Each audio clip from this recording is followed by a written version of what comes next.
आधार classes में मैं घनश्याम पारिक आप सभी का स्वागत करता हूं। एसआई की वैकेंसी आ गई है, यानी वर्दी वाली पोस्ट है वो निकल गई है।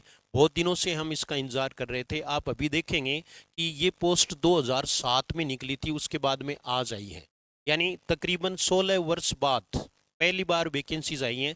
तो निश्चित रूप से ये महत्वपूर्ण वैकेंसीज हैं। और सबसे बड़ी बात जो इसमें आपको देखने को मिलेगी वो ये कि बीएससी मैथमेटिक्स और बीटेक वाले ही ये परीक्षा दे सकते हैं। सामान्य ग्रेजुएट हैं वो इस परीक्षा को नहीं दे सकते, इसलिए इसमें इतनी भीड़ नहीं रहेगी।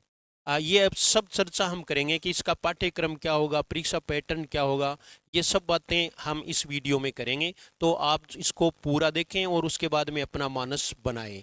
इससे संबंधित रिलेटेड कौन कौन सी एग्जाम्स हैं जिनका सिलेबस इससे मेल खाता है, वो भी मैं आपको अभी बताऊंगा। तो ये देखिए, आरपीएससी एसआई एग्जाम, और उसके बाद में अगली बात इसमें है शैक्षणिक योग्यता। इस सबसे पहले तो हम फॉर्म अप्लाई करते हैं, तो उसके लिए यही होगा कि हम अर्हता रखते हैं या नहीं रखते हैं, यानी हम एलिजिबल हैं या नहीं हैं।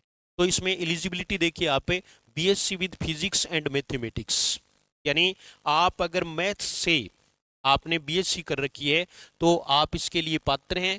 प्लस बीई या BTech degree in telecommunication, electronics, electrical engineering, ये तीन इसमें हैं।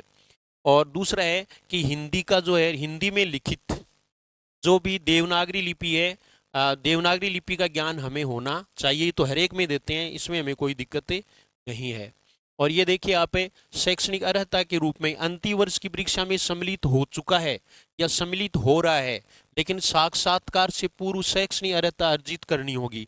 यानी ऐसे कैंडिडेट जो बीएससी फाइनल में है या फिर बीटेक फाइनल में है, अब तो उनका रिजल्ट साक्षात्कार से पहले आना चाहिए, लिखित परीक्षा से पहले चाहे न आए। साक्षात्कार शुरू हो तो उसके पास वो डिग्री होनी चाहिए, ये इसका मतलब है।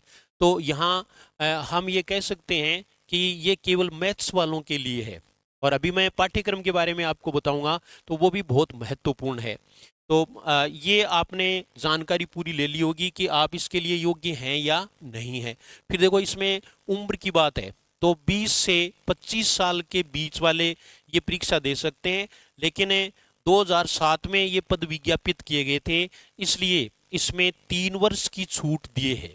ये देखो, 3 साल की छूट अलग से दे, यानी जो जनरल कैंडिडेट है वो 28 वर्ष तक ये परीक्षा दे सकता है, यानी 20 से 28 वर्ष। और ज्यादातर हैं वो आजकल रिजर्व कैटेगरी में आते हैं। तो ये देखिए आप, अनुसूचित जाति, अनुसूचित जनजाति, ओबीसी, ईडब्ल्यूएस, ये जो है इनको 5 साल की छूट मिलेगी पुरुष को। तो इसलिए ये एज है वो कितनी हो गई, 33 वर्ष हो गई, यानी 33 वर्ष तक हम ये परीक्षा दे सकते हैं। और अगर महिला अभ्यर्थी हैं तो वो इस कैटेगरी से अगर हैं तो उस उनकी उम्र वो कितनी होगी, 38 वर्ष। और अगर जनरल महिला है तो 33 वर्ष। जनरल महिला है तो सामान्य अनारक्षित वर्ग की महिला है उसके लिए 33, और जो आरक्षित है उसके लिए बताई दिया आपको 38 वर्ष है। भूतपूर्व सैनिक हैं वो 40 वर्ष तक की आयु तक ये परीक्षा दे सकते हैं। ये आपको अर्हता के बारे में बता दिया। फिर इसकी चयन प्रक्रिया कैसी होगी, तो इसमें 3 पड़ाव हैं, 3 स्टेप्स हैं। पहला है लिखित परीक्षा। लिखित परीक्षा ही इसकी जान है।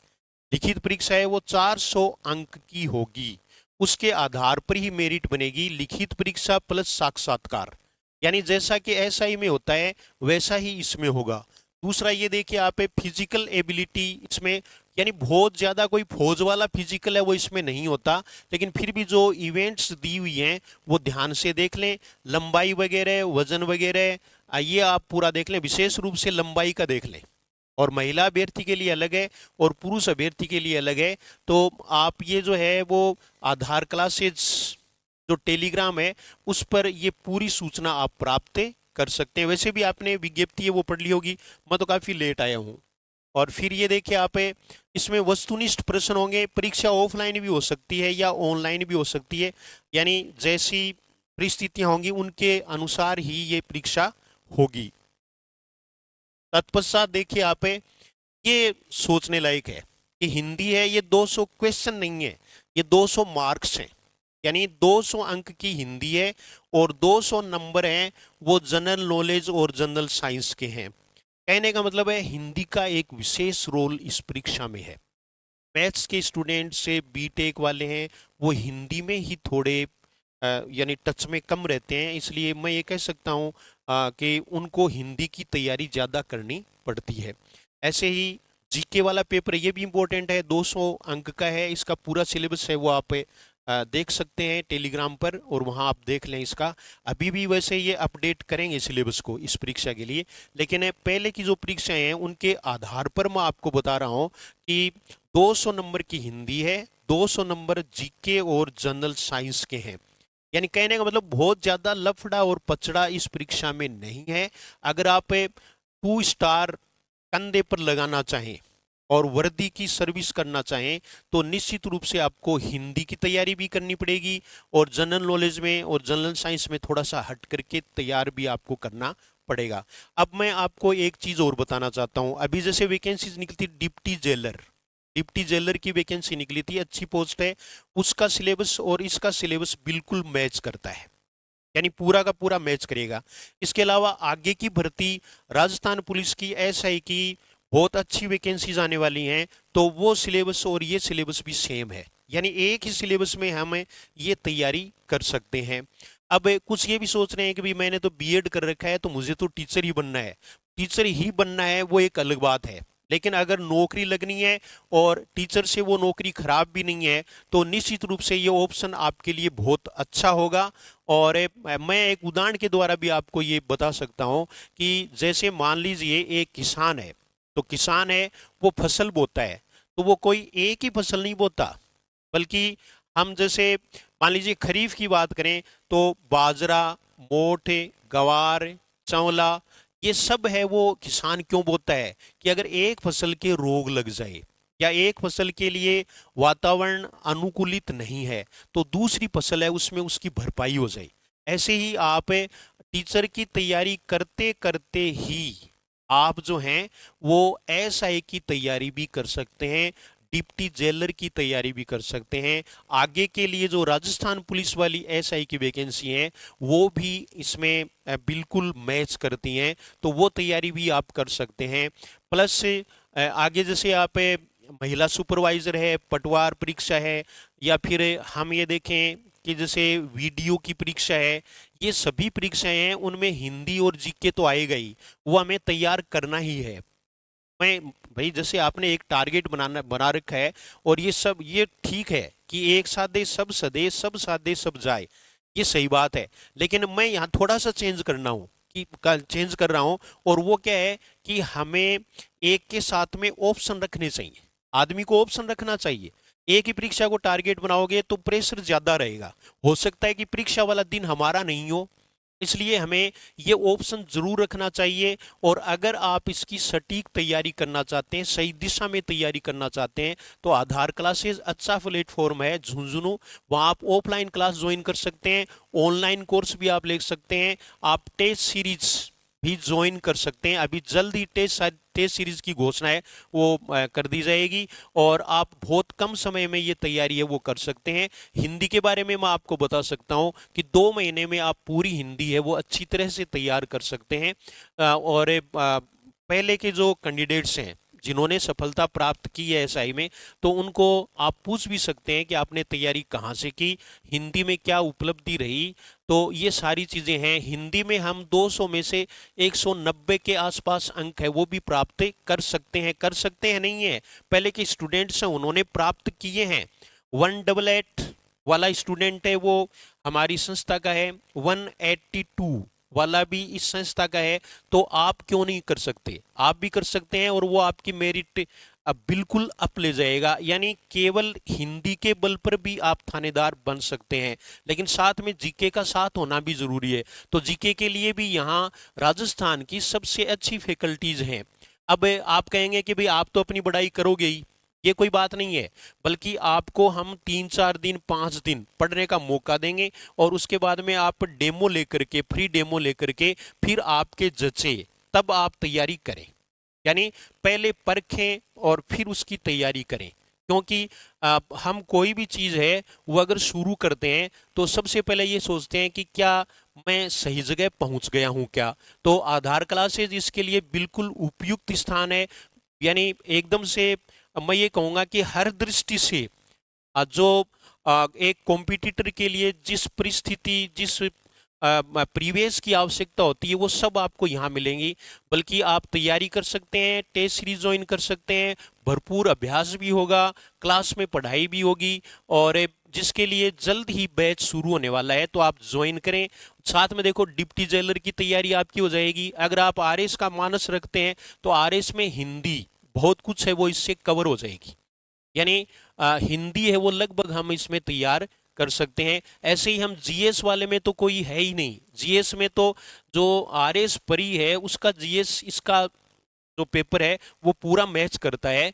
तो कहने का मतलब ये है कि आप अपने पास ऑप्शन रखें, और अगर आप स्वयं इसके लिए इंटरेस्टेड नहीं हैं कि भाई मुझे तो टीचर ही बनना है, तो आप अपने रिश्तेदार, अपने भाई, अपने मित्र, अपने जानकार को ये सूचना जरूर दे सकते हैं। और मैं ऐसी उम्मीद भी करता हूं कि आप जरूर इस वीडियो को शेयर करेंगे, उनके पास भेजेंगे, और उनके भविष्य की भी आप जरूर सोचेंगे। तो ये वैकेंसीज के बारे में जो सूचना थी एसआई के बारे में वो मैंने आपको बताई है।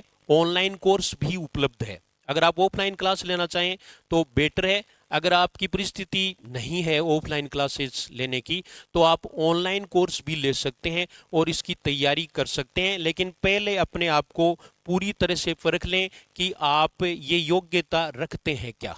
और इसके लिए इतना ही है कि मैथ्स में अगर आपने बीएससी कर रखी है या आप बीएससी फाइनल में हैं तो आप निश्चित रूप से इसके लिए योग्य हैं। और ये योग्यता है वो हमें ये बताती है कि इसमें सिलेक्टेड स्टूडेंट्स ही आएंगे। दूसरी बात ये भी है कि हर कोई है वो ऐसा ही बनने के लिए इंटरेस्टेड नहीं होता। तो जैसे टीचर्स की भर्ती में जो भीड़ रहती है वो भीड़ इसमें नहीं है। और तीसरी बात जो मैं आपको बताना चाहूँगा वो ये कि कम समय में इस परीक्षा की तैयारी हो सकती है।